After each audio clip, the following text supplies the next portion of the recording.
قل اعوذ برب الناس، کہو کہ میں انسانوں کے پروردگار کی پناہ مانگتا ہوں، ملک الناس، یعنی لوگوں کے بادشاہ کی، الہ الناس، لوگوں کے معبود کی، من شر الوسواس الخناس،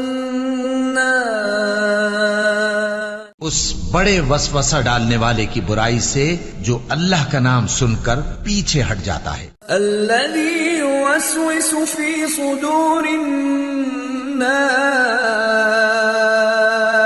جو لوگوں کے دلوں میں وسوسے ڈالتا ہے، من الجنة